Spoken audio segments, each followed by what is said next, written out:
Assalamualaikum warahmatullahi wabarakatuh. Selamat pagi, selamat beraktivitas kepada seluruh rekan-rekan yang telah melihat video kali ini. Perkenalkan, nama saya Aida Fathunikmah dari Prodi PAI semester 2 Stai Grobogan. Pertama, marilah kita panjatkan puji syukur kehadirat Allah Subhanahu wa Ta'ala, karena pada kesempatan kali ini saya bisa membuat video yang insya Allah bermanfaat. Kedua kalinya sholawat serta salam senantiasa kita curahkan kepada junjungan kita Nabi Agung Nabi Besar Muhammad SAW. Tak lupa yang saya hormati Bapak Ali Musyafa selaku dosen mata kuliah tafsir, serta rekan-rekan Prodi PAI semester 2 dan ekonomi syariah. Izinkanlah saya di sini untuk menyampaikan materi mengenai metode tafsir Muqarrin.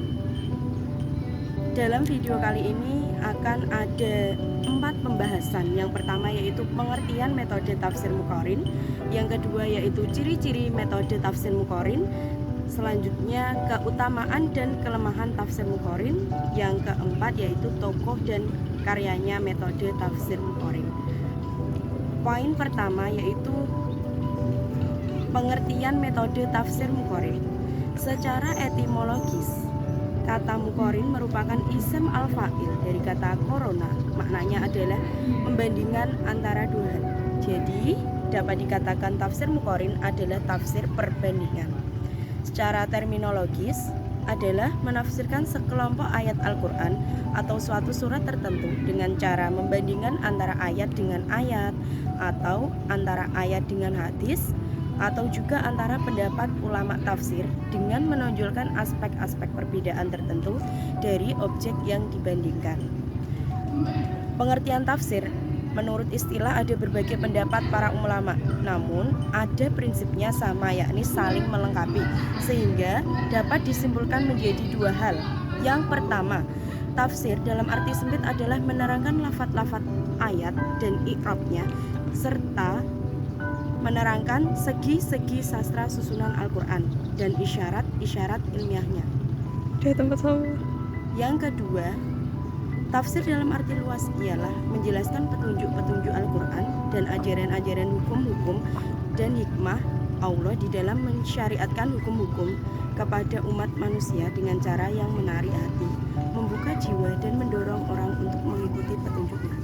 Sedangkan metode tafsir Muqarrin sendiri adalah suatu metode yang ditempuh oleh seseorang mufasir dengan cara membandingkan ayat Al-Quran yang satu dengan yang lainnya, yaitu ayat yang lebih mempunyai kemiripan redaksi dalam dua atau lebih kasus yang berbeda, dan atau yang memiliki redaksi yang berbeda untuk masalah yang sama, dan atau membandingkan ayat Al-Quran dengan hadis-hadis Nabi yang tampak bertentangan, serta membandingkan pendapat-pendapat ulama tafsir menyangkut penafsiran Al-Quran, kemudian mengemukakan penafsiran para ulama tafsir terhadap ayat-ayat itu dan mengungkapkan pendapat mereka, serta membandingkan segi-segi dan kecenderungan masing-masing. Kemudian menjelaskan siapa di antara mereka yang penafsirannya dipengaruhi oleh perbedaan mazhab, dan siapa di antara mereka yang penafsirannya ditunjukkan untuk mendukung aliran tertentu dalam Islam, di mana metode tafsir Muqarrin ini menurut Ridwan Nasir ditunjukkan dari segi cara penjelasannya terhadap tafsiran ayat-ayat Al-Quran. Nah, selanjutnya saya akan menjelaskan mengenai ciri-ciri metode tafsir Muqarrin. Metode Muqarrin adalah suatu metode tafsir Al-Quran yang dilakukan dengan cara membandingkan ayat Al-Quran yang satu dengan lainnya, atau membandingkan ayat Al-Quran dengan hadis Nabi Muhammad. Metode tafsir Muqarrin mencakup 3 kelompok, yaitu 1. Membandingkan teks atau nas ayat-ayat Al-Quran dengan ayat lain yang mempunyai perbedaan atau persamaan dan kemiripan redaksi. Meliputi mengidentifikasi dan mengumpulkan ayat Al-Quran yang redaksinya bermiripan, sehingga dapat diketahui mana ayat yang mirip dan mana ayat yang tidak mirip. Selanjutnya, memperbandingkan antara ayat-ayat dan redaksinya yang bermiripan, memperbincangkan satu kasus yang sama atau dua kasus yang berbeda dalam suatu redaksi yang sama.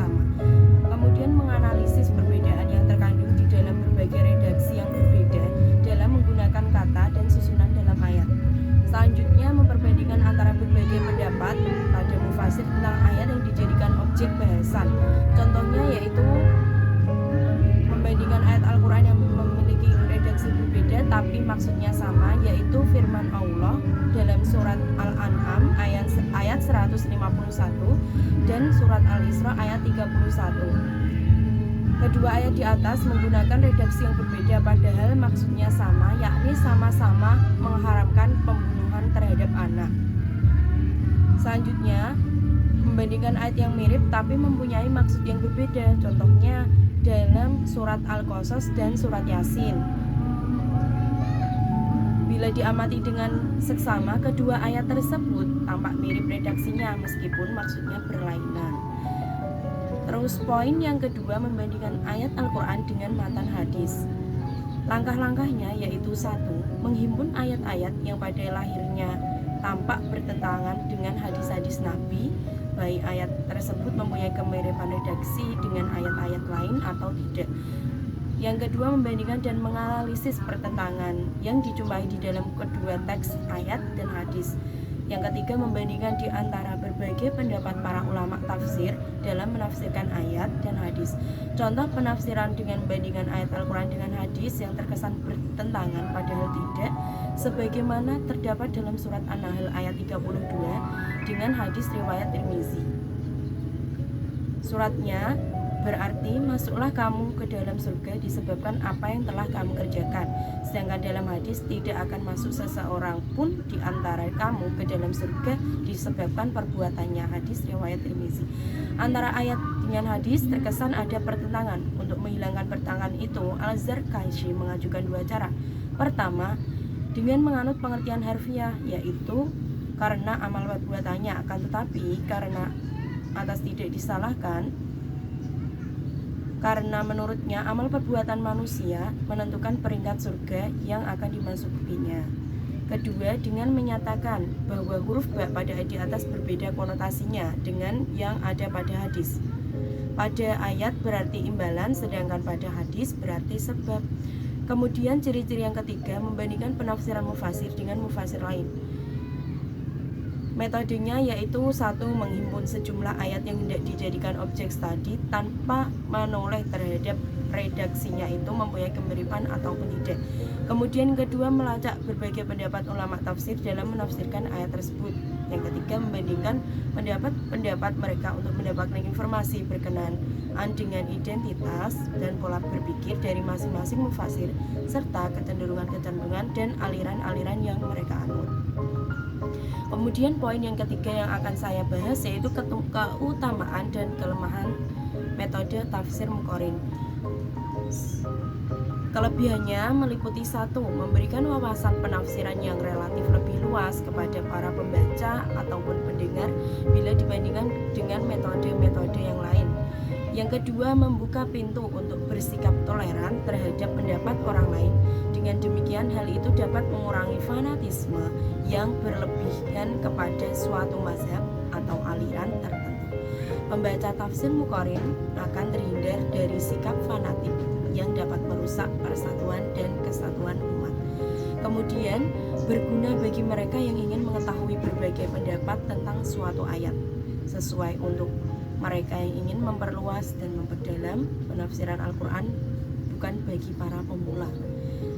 Kemudian dengan menggunakan metode komparatif, mufasir didorong untuk mengkaji berbagai ayat dan hadis-hadis serta pendapat-pendapat para mufasir yang lain. Dengan pola ini akan membuatnya lebih berhati-hati dalam proses penafsiran suatu ayat. Selanjutnya, kelemahan metode tafsir Muqarrin yaitu 1. Tidak dapat diberikan kepada para pemula. Tadi sudah saya jelaskan kalau metode tafsir ini bukan untuk pemula, karena disebabkan pembahasan yang dikemukakan di dalamnya itu lebih luas. Yang kedua, kurang dapat diandalkan untuk menjawab permasalahan sosial yang tumbuh di tengah masyarakat. Hal itu disebabkan metode ini lebih mengutamakan perbandingan daripada pemecahan masalah. Untuk pemecahan masalah yang tepat adalah menggunakan metode tematik. Kemudian terkesan lebih banyak menelusuri penafsiran-penafsiran yang pernah diberikan oleh para ulama daripada mengemukakan penafsiran-penafsiran baru. Poin yang terakhir yang akan saya bahas yaitu tokoh dan karyanya metode tafsir Muqorrin.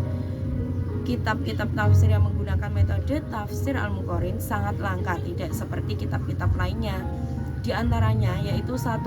Durat At-Tanzil wa Qurat At-Ta'wil, yang artinya mutiara At-Tanzil dan kesejukan At-Ta'wil, karya Al-Khatib Al-Iskafi, wafat pada 420 Hijriah atau 1029 Masehi. Yang kedua, Al-Burhan fi Tauji Mutasyabi Al-Quran, yaitu bukti kebenaran dalam pengarahan ayat-ayat mutasyabi Al-Quran, karya Taj Al-Qurra Al-Kirmani, wafat pada 505 Hijriah atau 1111 Masehi. Yang terakhir yaitu Al-Jami' li Ahkam Al-Quran, yaitu himpunan hukum-hukum Al-Quran, karya Al-Qurtubi, wafat pada 671 Hijriah. Kesimpulannya dari materi yang saya sampaikan yaitu metode tafsir Muqorrin yaitu metode yang ditempuh seorang mufasir dengan cara mengambil sejumlah ayat Al-Quran, kemudian mengemukakan penafsiran para mufasir terhadap ayat-ayat itu. Nah, untuk kelebihannya tadi memberikan wawasan yang luas, membuka diri untuk selalu bersikap toleran, dapat mengetahui berbagai penafsiran, dan membuat mufasir lebih berhati-hati. Sedangkan kekurangannya tidak cocok untuk pemula, kurang dapat diandalkan untuk menjawab permasalahan sosial dan menimbulkan kesan pengulangan pendapat para mufasir. Nah, itulah tadi pemaparan dari materi saya mengenai metode tafsir Muqorrin. Jika ada kesalahan kata maupun penyampaian materi, saya pribadi mengucapkan mohon maaf yang sebesar-besarnya, karena memang manusia tidak luput dari kesalahan. Terima kasih sudah mendengarkan, terima kasih sudah melihat. Mohon maaf jika banyak kekurangan. Wassalamualaikum warahmatullahi wabarakatuh.